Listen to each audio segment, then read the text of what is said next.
When a ship or vessel is at sea, it must not only contend with ocean storms and huge waves, but also with unanticipated challenges, such as pirate attacks, for which Somali pirates are well known globally. The maritime industry loses $16 billion each year, according to the International Maritime Bureau. Transportation delays are a contributing factor in this loss, but piracy is the main offender.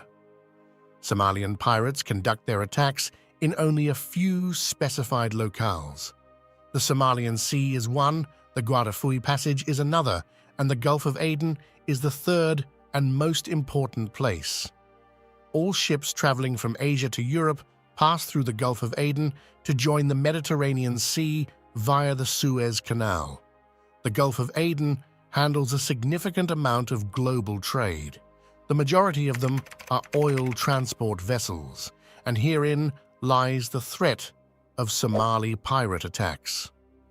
Piracy has been a major challenge for the shipping industry for many thousands of years, not only in the previous few decades. Previously, pirates were not as advanced, but with the assistance of contemporary technology, while pirates have advanced, anti-piracy techniques and weapons have also advanced. Their primary target is commodity transport vessels, which have a small crew while transporting items worth millions of dollars. The majority of pirates' goal is not to kill the ship's crew, but to seize control of the ship or kidnap the captain. Alternatively, take the entire ship hostage and demand millions of dollars from shipping corporations. They don't arrive in one or two boats. Instead, they arrive in groups of thousands, and the number of pirates in these groups has even been documented in the thousands. First, they approach the ships and threaten the captain with gunfire, causing him to stop the ship. Remember that the captain's role is not only to transport the ship from one location to another, but also to ensure the vessel's safety. They then use grappling hooks to climb onto the ship. After ascending to the top, they either kidnap the captain and crew, or in many cases, take the entire vessel to an unknown destination. When a ship carrying products worth millions of dollars enters their custody, the shipping business is more likely to get rid of them for a few $100,000. Private ships, on the other hand, make every effort to avoid such situations. In their efforts to flee from pirates, modern ships are no less than everyone else. When a vessel is in danger of a pirate attack, they must first alert the closest coastal security authority. The captain then increases the vessel's speed. The reason for raising the speed is not so that the pirates cannot reach them, but because the ship creates waves, making it difficult for the pirates' little boats to approach the vessel. Now, wait until the Coast Guard arrives and confronts the pirates.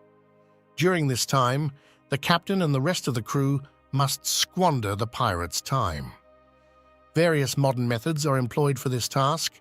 Water cannons come in first place. Water cannons are deployed aboard practically all ships and are regarded as the most efficient means of deterring pirates. These nozzles are mounted on the four sides of a ship or vessel. Each nozzle is capable of expelling 1,350 gallons of seawater in 1 minute. That is, 5,110 liters of water are released every minute from various nozzles. It has enough water to fill an average-sized swimming pool in 10 minutes. It has a pressure of 175 psi, which is 10 times that of an automobile tire. When such enormous pressure strikes the pirates, it can knock them off their boats and, in some circumstances, flip their entire vessel upside down. A joystick in the operations room controls the marine-grade stainless steel nozzle, which is also capable of going into automatic mode. When such high-pressure water strikes the pirates' boats, their ability to operate is drastically reduced. They spend more time attempting to recover control of their boats. If they manage to get near the vessel or have a huge yacht, they can be pushed away by aiming the water cannon at their yacht. 2. In addition to water cannons, several ships use similar wheels. Which water is used to fill the pirates' boats? When the pirates approach close enough to the ship, these wheels switch on. The pirates' boats fill up with water as a result of the water gushing out of them, and their speed reduces. In such a case, the pirates on board are compelled to flee the ship. 3. P-traps. When the first two approaches fail, P-traps are employed. These are the robust steel frames that protrude outward on both sides of the ship and are attached to steel wires. The steel wires are discharged into the water as the pirate approaches the vessel. Pirates frequently utilize speedboats with propellers, and these steel wires become entangled in the propeller, causing the boat's motor to become stuck. Pirates begin to release the boat's engine with steel wires, wasting vital time in the process. LRAD stands for Long Range Acoustic Device. This specialized equipment actually emits a sound beam that causes individuals to flee. It has a range of up to 5 kilometers and makes this sound. This sound has a tremendously high pitch, so high that humans cannot endure it.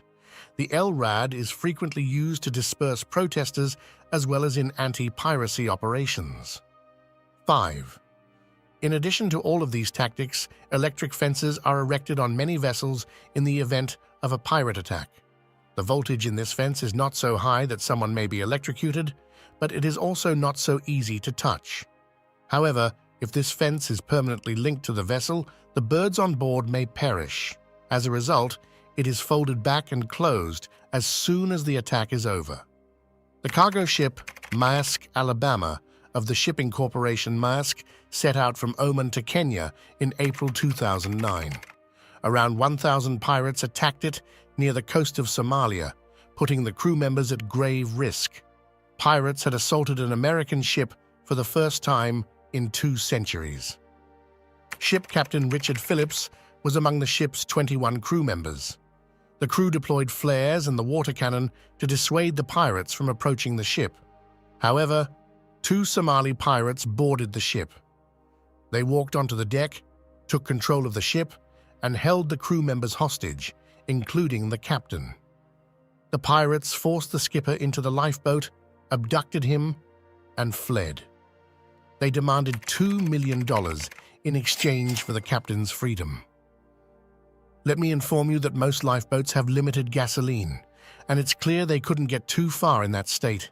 The Navy officers pursued the lifeboat in order to prevent the pirates from reaching the coast, because if they made it to the coast, it would be extremely impossible to find them in a corrupt country like Somalia.